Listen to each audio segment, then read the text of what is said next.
Okay guys, so we're down here with the goats and we're fixing to move them to that first pasture for phase 2, which is outside of our net high tensile perimeter area. Really kind of for the first time, except for when we're moving them from the summer foraging down to the winter foraging area, where there's just a short time there where they're out of the area. So this is going to be the first time that I've actually moved them in a pasture and left them there outside the area, so I'm a little nervous. But at the same time, I feel like I know the goats well enough now that if something was to happen where they got out, we could get them back. And of course, I'm not going to say they don't ever get out, because that'll just jinx the whole thing. So let's see if we can get them going. Eli is going around and going to make sure they're all coming. I'm going to start calling them. Man, I hope they're ready to move. Look at there. Ah, got it.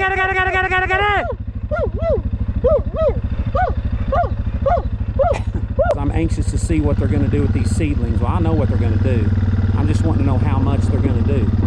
Come on, ladies. Ah, got it.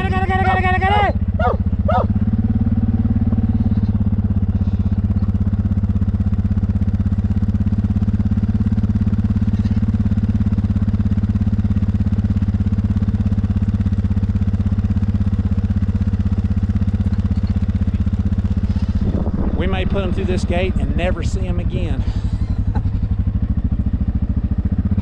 Got it.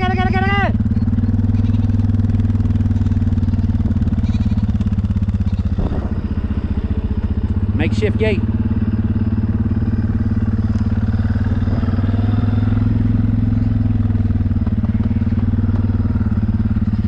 I hear somebody eat that one right there. Eat that one. That girl. That girl. Y'all eat that one.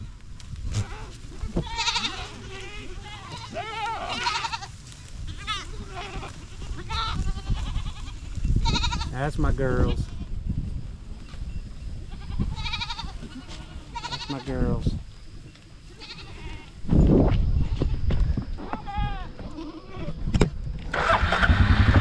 Yeah, got it.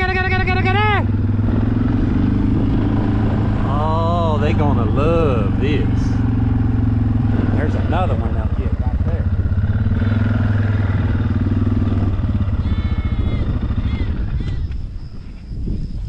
Eat that one too. Hey, don't run by it. Atta girl. Atta girl. Yeah. Get them all, ladies. Don't run by them. You got to stop and take a couple bites. Good girl. Yeah, got it.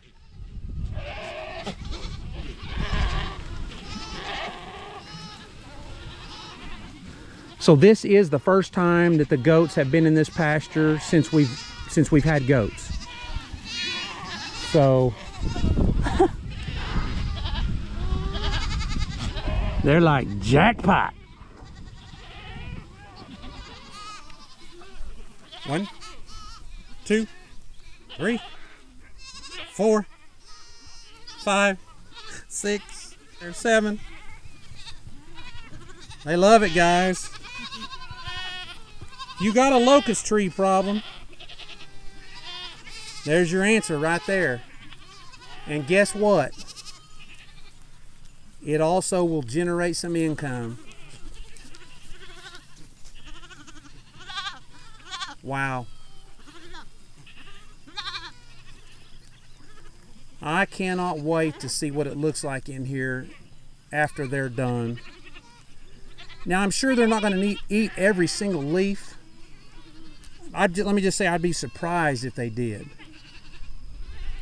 But then again, I guess that depends on how long they stay in here.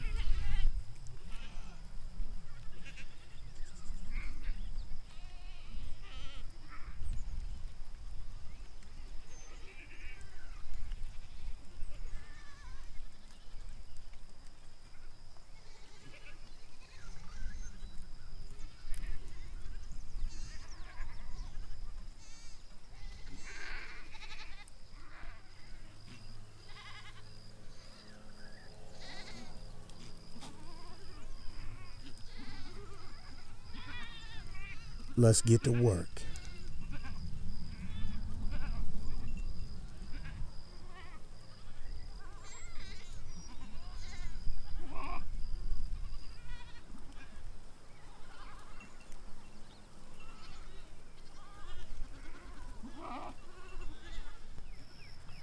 Okay, it's been about an hour, 45 minutes to an hour, and they are on the opposite end of this pasture, which is around 16 acres, I believe, and they're still doing the same thing.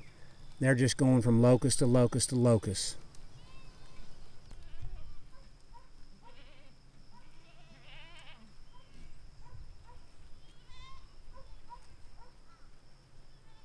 Good morning. I don't know if you can tell, but I'm really excited. We moved the goats into the pasture that had the seedlings of the locust trees. And I'm so excited. You know how when a plan comes together, which is about 1% of the time, how happy it makes you? That's where I am. Let's get them moved, then we'll take a look. You know, if you try and spray them, let's say you had a giant pasture that was covered up, and you tried to spray them, they would, I don't know, I'm not a herbicist, whatever that was. I'm not an expert in herbicides. I know nothing about herbicides, but I do know that a lot of your treatments for that stuff is, you know, a basal treatment or a you know, on the tree, as far as the trunk and stuff is the treatment. But if you have a large area, a lot of times they'll say, we want you to spray with this thing, something that will defoliate them, especially during the time when they're at their peak as far as vulnerability. And that's usually around June. It's right at June today. So I think that's important maybe to do that, but I also think that the drought last year absolutely put them in a massive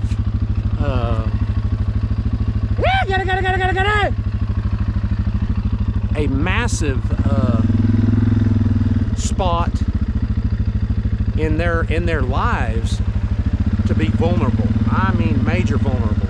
So I'm really anxious to see what that does. Come on! So they're coming. They're not going to like these next pastures because there's not a lot of that kind of stuff in here, but you can bet what's there, they're going to get it. Because that's what they're looking for. So we'll ease them down here and see. Come here, Blue. Yeah, got it. I better turn Blue in here, the leader. Come here, Blue. Yeah, got it. Yeah, got it.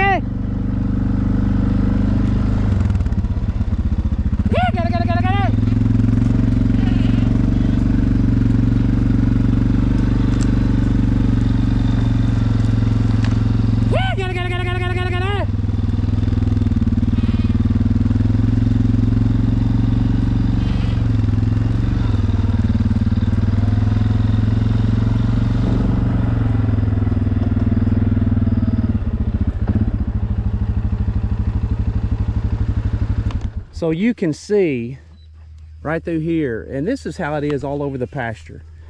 You know, they don't strip every single leaf, but it's pretty darn close. And you can see all these seedlings right here. Come on! Yeah, got it.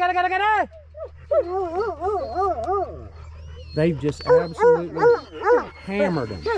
Hey, you guys be quiet. I mean, here's some that are a little bit taller, and they didn't do them quite as well up here. So that size, you know, maybe right here, which is about maybe 3 feet, is the perfect size. Yeah, got it. So, I mean, it's amazing. You drive this is 16 acres, and we'll cover a little bit of it here in a second. Let's get them moved, but you can drive this whole thing, and you will not find one locust tree that they haven't attempted to defoliate. And that's what it's about.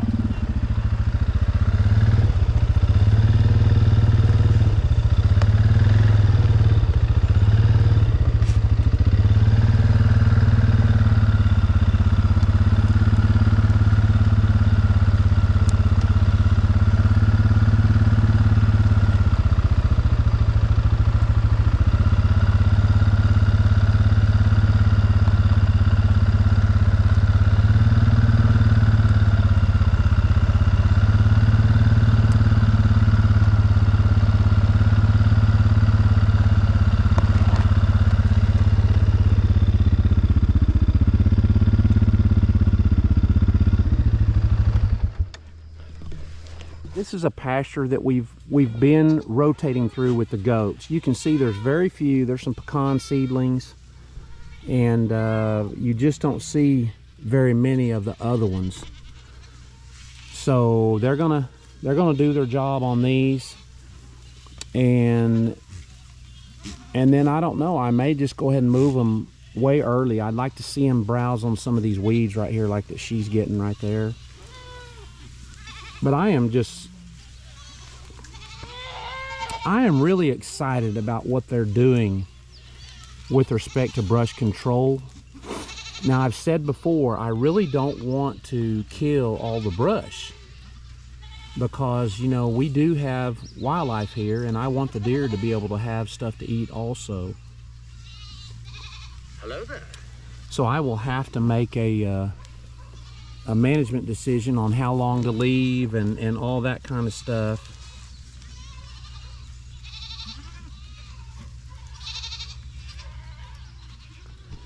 So we're trying to get all this done early this morning.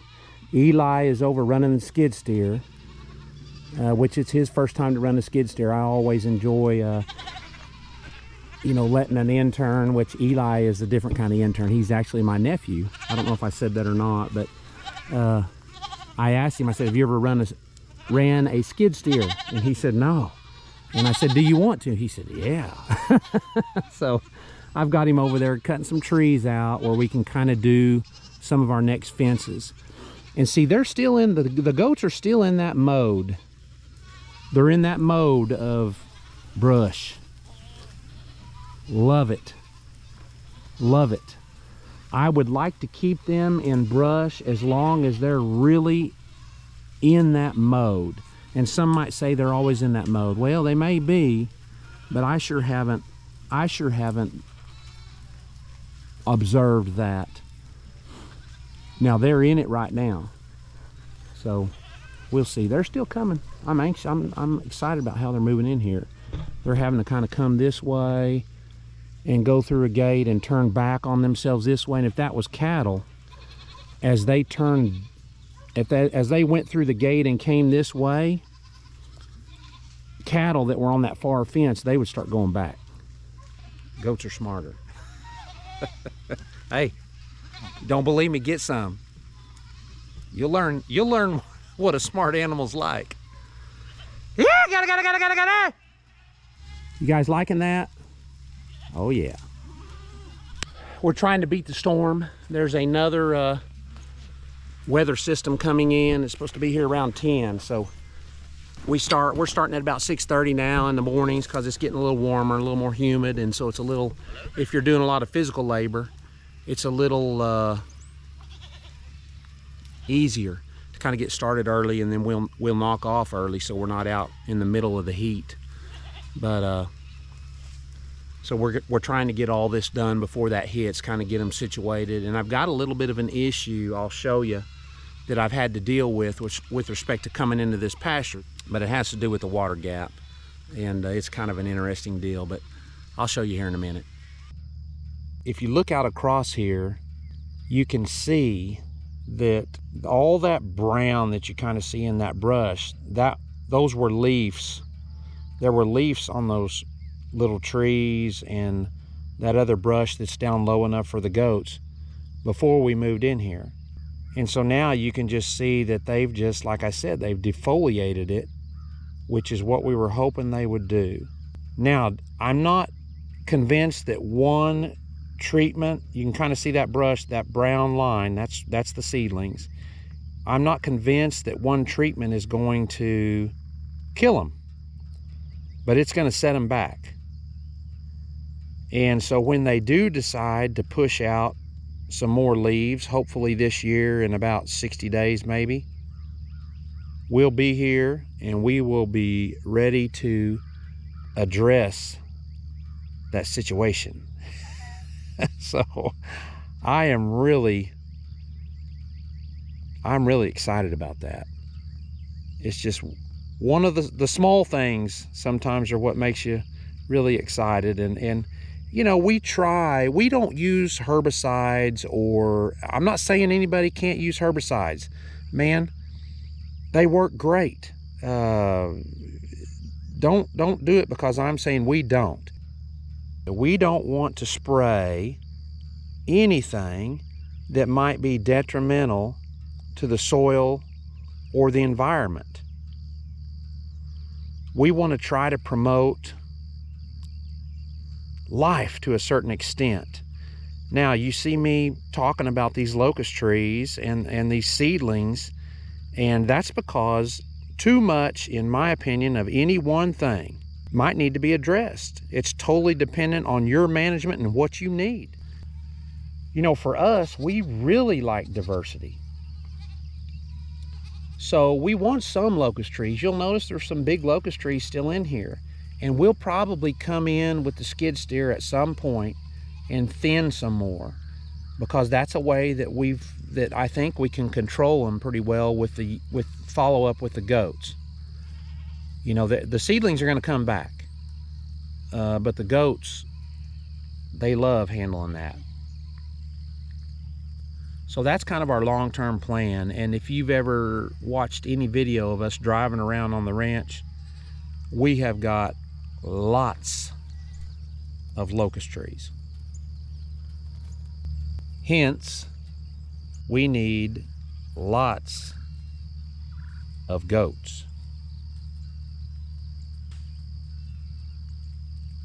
And that's what we're working towards. It's not a quick solution. Probably about the time I'm ready to retire or die, we'll have enough.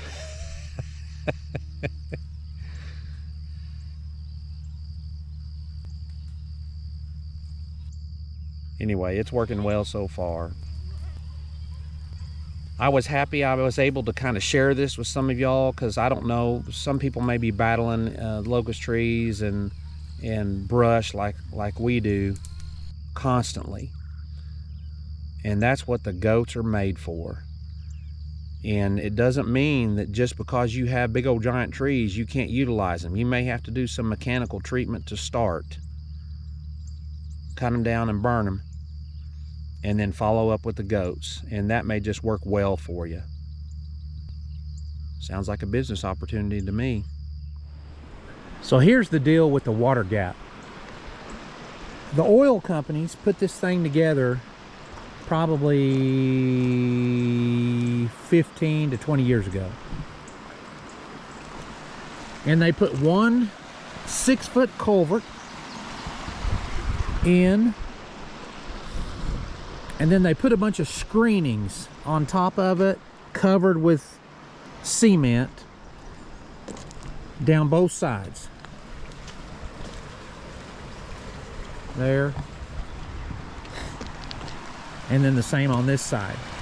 Then on the downhill side, every little bit of trash and riprap they could find, they put on this side to try to hold it together when it ran over. It's designed to eventually run over the top here.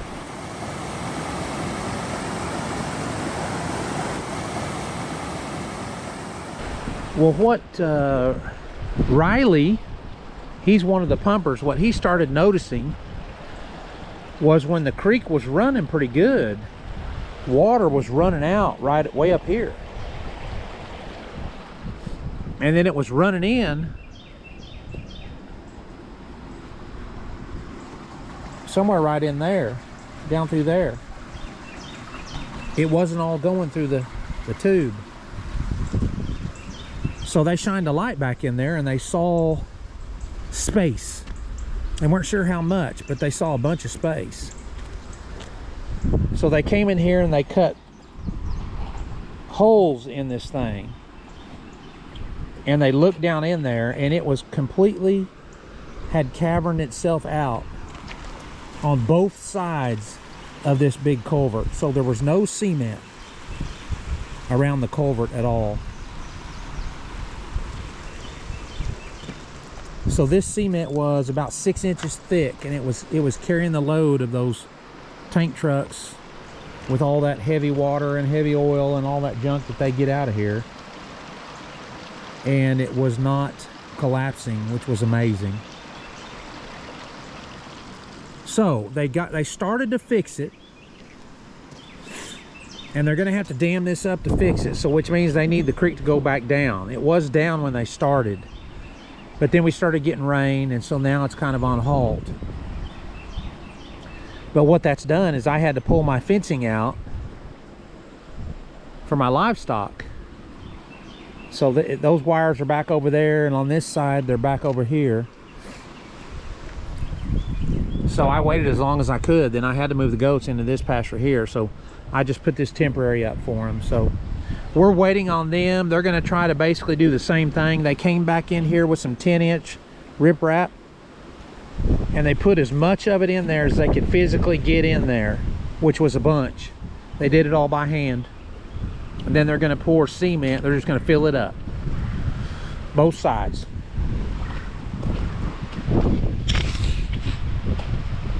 I don't know.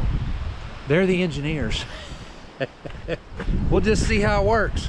If it doesn't work, I just hope I'm not the one crossing. That's kind of why I've been waiting and putting them off here to the last minute to move them out of the pasture where they had all the seedlings.